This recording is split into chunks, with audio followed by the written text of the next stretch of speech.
Batman, 1989. This is my favorite movie of all time. I can't tell you how many times I have seen it ever since I was as young as I remember. This is what got me into comics. Tim Burton gave Batman a serious dark tone that he needed after the comedic TV series from the 1960s. Tim Burton has a certain style of filmmaking, gothic horror and fantasy. It was perfectly fitting for this movie. Having made movies like Beetlejuice and Edward Scissorhands, Tim Burton was the perfect choice of director to give Batman the revamp he needed. People began to take Batman seriously. He has given us the best Batman movie ever. This movie is dark, gothic, with elements of horror, and in some cases, mysterious. There are some funny moments in there with good lines well delivered. The story is good. In a nutshell, a crime boss tries to kill one of his own men for sleeping with his wife by setting up a trap in a chemical factory. When Batman confronts him, he falls into a vat of chemicals. He survives, with pale skin, green hair, and a permanent grin, becoming the Joker. He takes over the criminal gangs and unleashes havoc in Gotham City. Meanwhile, he falls in love with the photographer Vicky Vale, who is also Bruce Wayne's girlfriend. Batman vows to defeat the Joker once and for all, and for personal reasons. Gotham City is saved. Batman rules the night. That's quite a lot to put into a movie that is 2 hours long. It is so well directed that every scene moves the story forward. There are no fillers. The pacing is very well done. It builds up tension and then it relaxes you. And then it repeats. It's a roller coaster of a movie. The casting is solid. Michael Keaton gives the best Batman performance ever. No one has been able to top him ever since. He is quiet and scary. He is a force you do not want to mess with. He also plays his role as Bruce Wayne well too.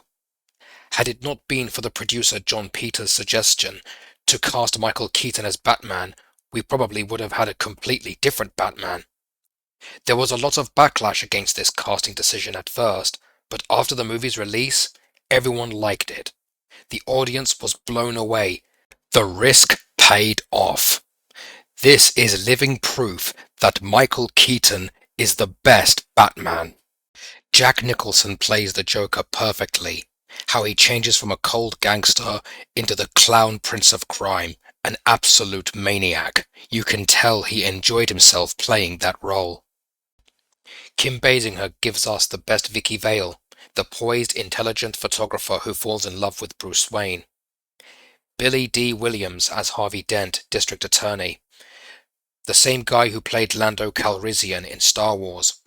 And let's not forget Michael Gough, who plays Alfred Pennyworth, Bruce Wayne's butler, who played Arthur Holmwood in Dracula 1958. Overall, everyone plays their role well. The costume design is good. Every person has an outfit that matches their personality and they all stand out. Batman has his famous costume with a cape and cowl, the Joker with his famous purple outfit. The costume department deserves a lot of praise. The artistic visuals are mind-blowing to this day. The art director was Nigel Phelps. He was influenced by Andreas Feininger's photography of New York and Shin Takamatsu's architectural designs. The special effects are stunning. The practical effects are excellent. The music was done by Danny Elfman. He's a great composer. He gave us the unforgettable theme tune for Batman. As soon as anyone hears it, they know it's Batman. It makes you want to fight crime. It's an iconic superhero theme. While Christopher Reeves' Superman had John Williams' theme tune, the Michael Keaton Batman had Danny Elfman's theme tune. They complement each other perfectly. When all this comes together, this movie is a masterpiece. We are never going to get a movie like this ever again. It's a gem of a movie. One thing I have to mention is that Tim Burton based this movie on a graphic novel by Alan Moore called Batman the Killing Joke. For example, how the Joker came to be after falling into a vat of chemicals. Of all the movie adaptations of Alan Moore graphic novels, this movie is by far the best one, so I think Alan Moore deserves credit for this.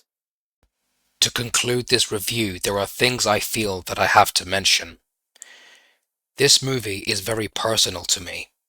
It gave me a happy childhood. Aside from owning Batman toys and watching this movie with friends and family, what compels me about this movie is that Batman becomes a hero because he watched a criminal kill his parents in front of him. This really saddened me as a kid. From a very young age, this made me appreciate my parents even more. We have to appreciate the people in our lives while we have the chance. Even as a kid, I got that. It was an early lesson why we mustn't take our parents for granted. It made me love my parents even more. This movie gave me the motivation to do good for mankind, to never give up, no matter how bad things get. This movie is a good reminder of that. So, my verdict is of course, definitely, watch it. This movie is awesome. It's one of the best movies ever made. Thank you for listening. Take good care of yourselves.